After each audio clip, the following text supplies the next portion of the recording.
Meu saravá fraterno a todos. Mais um encontro do nosso canal, o canal do Portal de Aruanda. Sempre uma satisfação nos encontrarmos aqui para mais um bate-papo, mais uma troca de conhecimentos, que esse é o propósito do nosso canal. Para você que está assistindo um vídeo meu pela primeira vez, sou Marcelo Gutierrez, um sacerdote de Umbanda e dirigente da Choupana do Cacique Pena Dourada.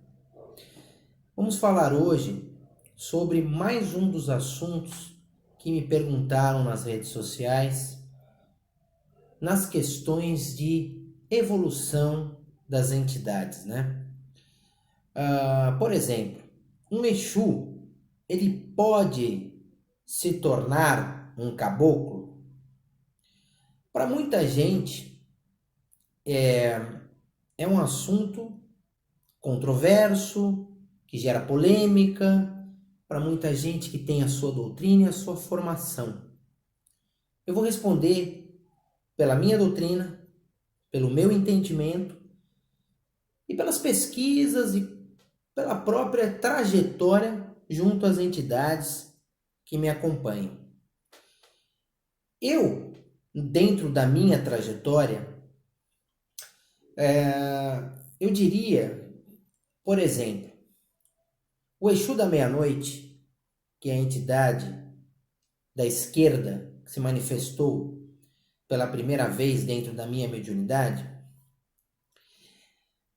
há 35 anos atrás que isso ocorreu,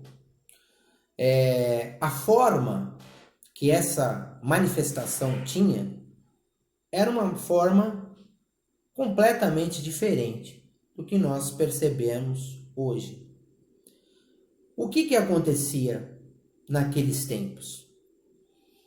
A maneira com que a manifestação se processava era mais, vamos dizer assim, mais densa. A entidade tinha uma manifestação mais de Exu, né, na sua característica básica.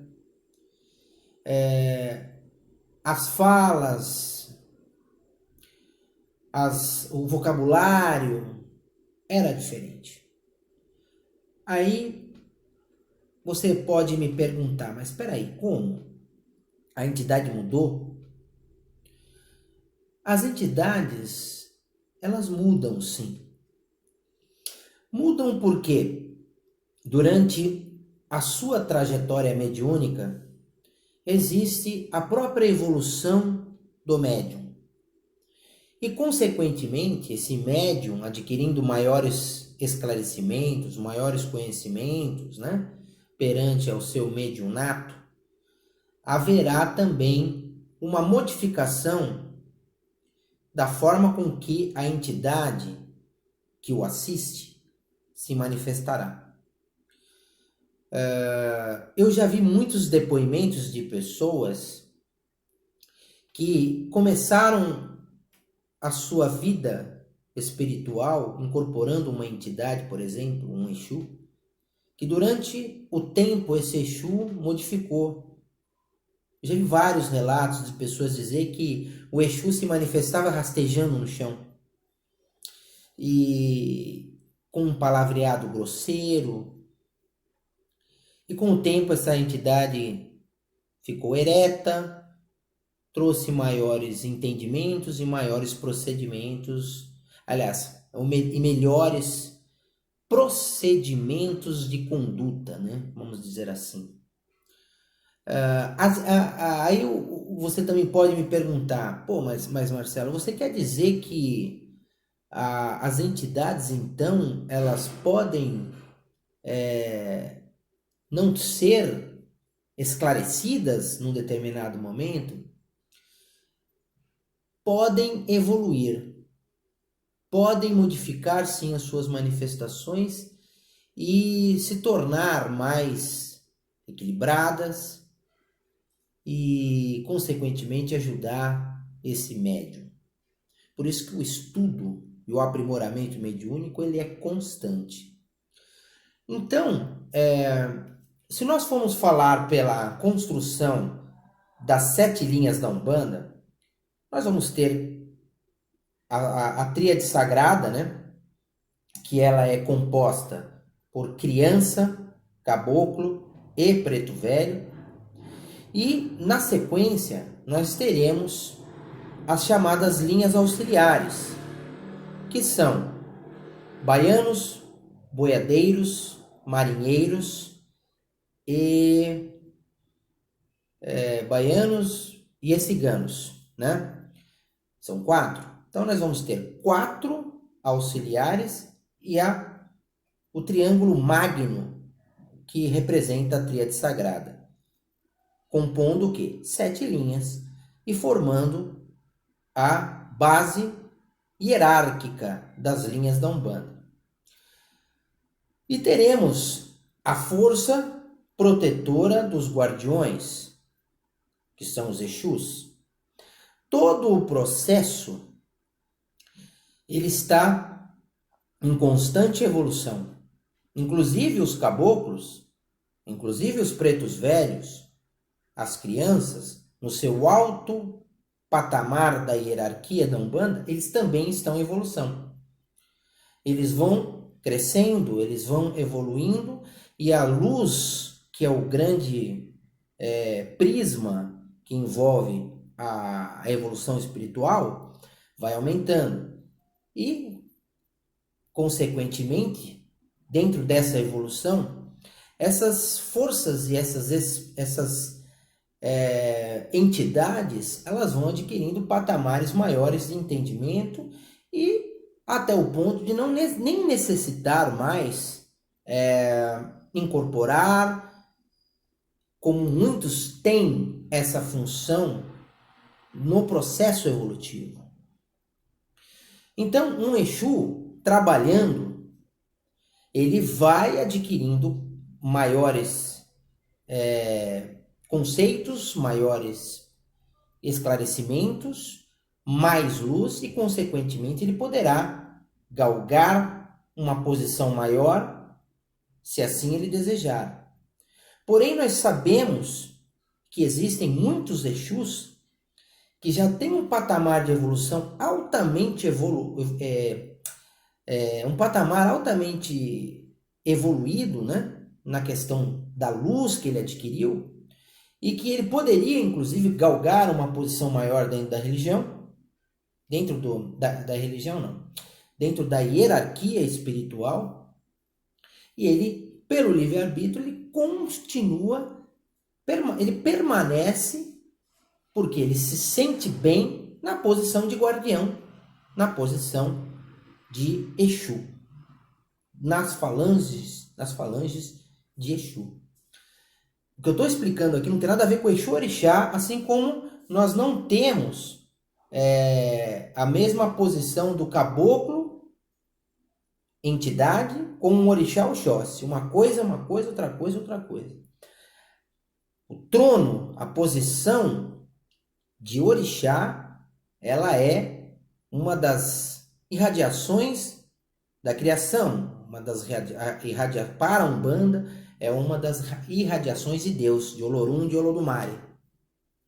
Então, cada vibratória, ela está para com a essência do orixá que assim a rege, né? Então, a evolução é constante. Então, evidentemente, um Exu, ele poderá um dia se tornar o caboclo, dentro da nomenclatura, dentro da patente de caboclo, esquecendo que um caboclo, como eu já expliquei nos vídeos da série Caboclos, né? Nesse canal, sugiro que quem estiver me acompanhando assista. Os caboclos nem todos foram indígenas. Ele pode, numa determinada encarnação dele, ter sido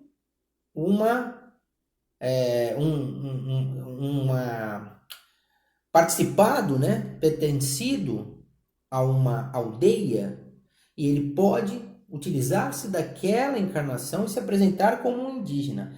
Mas nós vamos ter outras manifestações que nem sempre será de um indígena.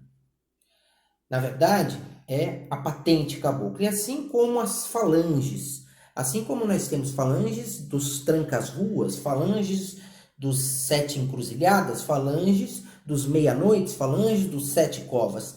Então, dentro dessas falanges existem espíritos afins, que são abarcados pela afinidade que eles têm pelos comandantes dessas correntes. E evidentemente que esses espíritos, eles evoluirão.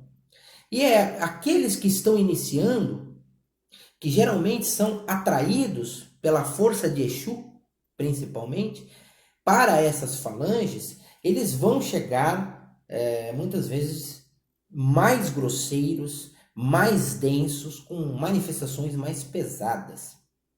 E, consequentemente, eles vão resgatando o conhecimento deles de outras encarnações e vão se tornando mais polidos nas suas manifestações. Existem vários relatos de pessoas que falam isso. As entidades chegam, se manifestam durante um tempo de uma forma e depois elas vão melhorando a sua manifestação, ela vai se tornando uma manifestação mais polida. Quem estuda também esse processo todo vai ver que muitos Exus, né, eles foram até quiumbas, eles foram espíritos que estavam nas trevas e que foram de rabeira de encruza, atraídos pela força de Exu e são aproveitados durante esse processo e acabam sendo os primeiros das correntes, das falanges, a fazer os trabalhos mais densos, até eles atingirem a evolução e alcançarem os patamares de luz que eles precisam. E assim é a hierarquia e a evolução dentro das correntes espirituais que militam nas religiões espiritistas. Isso acontece em todas as formas de manifestação de espíritos. Assim, isso acontecerá em todas as manifestações de espíritos que baixam em seus médiuns. A evolução será constante. Então, nós vamos... eu até ia fazer um vídeo sobre as entidades cruzadas, mas, na verdade, o cruzamento, ele é isso. Ele vai cruzando as formas de manifestar. Muitos espíritos, e o maior exemplo que nós temos disso é o próprio Seu José Pilintra, que ele transitou em todas as correntes de manifestação, de linhas dentro da religião, e ele acaba sendo um espírito altamente evoluído, porque ele conhece os vários mistérios das forças espirituais que baixam nos médios, baixam nos terreiros. Nós temos relatos de Zé Pilintra trabalhando como baiano, trabalhando como juremeiro, trabalhando até como caboclo, trabalhando como Exu, principalmente até nós chegarmos nessa definição da chamada linha dos malandros, né? Onde ele passa a ser o patrono. Então, essas formas de manifestação nós vamos ter constantemente modificada ao longo da afinidade e da evolução do médium e da própria entidade, que ela evolui sim. Nós temos sim as entidades que foram e estão ligadas, por exemplo, a caboclo. Por exemplo, nós temos o Exu Pimenta e temos o Caboclo Pimenta, que ele também transita para caboclo. Ele pode modificar essa condição vibratória, sair da esquerda para a direita, né? Nós temos o Exu Sete Montanhas, como nós temos o Caboclo Sete Montanhas, né? É uma transição, sim, é ligado é um espírito nativo, é um espírito da raça vermelha, que foi um caboclo? Com toda certeza, sim. Assim como nós temos outras várias entidades que transitam e acabam indo de um lado para o outro normalmente. Antigamente se falava muito do caboclo que vira a banda. O caboclo pode virar a banda? O que é virar a banda? Ele pode estar na direita e passando da meia-noite ele virar a banda para a esquerda? O caboclo tem esse poder de fazer isso. Ele pode modificar o seu nível vibratório e acabar modificando a forma de agir dentro do quesito espiritual da coisa. Isso pode, mas não há tanto a necessidade disso acontecer, tanto por conta do caboclo sempre ter um guardião que está linkado a ele. Todo o terreiro tem o caboclo, que é o guia-chefe da direita, né? E terá, na sequência, um guardião, designado muitas vezes pelo próprio caboclo. Assim são os sentinelas. Eles montam esse agrupamento, é uma equipe de entidades que se conhecem, que se respeitam e que fazem com que o terreiro funcione. Que haja a fonte e a fundamentação de um terreiro. É uma equipe mesmo, é um grupo de entidades que trabalham em conjunto. Então, cruzados ou não, a definição de cruzamentos ou não, de evolução, haverá sempre essa questão de evolução, e uma entidade evoluindo, ela pode galgar patamares maiores, como eu expliquei aqui. Nós temos guardiões, nós temos as linhas auxiliares e a tríade sagrada da Umbanda, criança, caboclo, preto velho. Assim como eu volto a dizer, criança, gente, não é espírito de criancinha de 3, 4, 5 anos, não. Esqueçam isso, que esses espíritos não são essas criancinhas. As crianças da Umbanda são entidades com um poderio de conhecimento fantástico no patamar de criança. Não são encantados, não concordo com essa tese, respeito quem pratica esse conceito. Para mim, pela experiência e pelos próprios relatos das entidades, são espíritos que se manifestam sobre a vibratória de criança, né? E que muitas vezes podem, na vidência, aparecer como criança, desencarnou num determinado momento como criança, mas trazem uma bagagem de conhecimento enorme. No meu canal também tem um vídeo que fala: Herês são realmente crianças? Sugiro que procurem dentro do canal uma explicação de uma entrevista que eu dei sobre esse assunto. Então, gente, Exu pode se tornar caboclo? Pode. Essa é a resposta. Espero que eu tenha ajudado. Espero que eu tenha contribuído aqui para mais um bate-papo de conhecimento. Estou aberto aqui para perguntas, dúvidas e até mesmo divergências, como eu sempre falo nos meus vídeos, tá? Para que nós possamos acrescentar sempre emancipação de consciências dentro das coisas espiritistas. Muita luz a todos, meu saravá fraterno, e até o próximo encontro.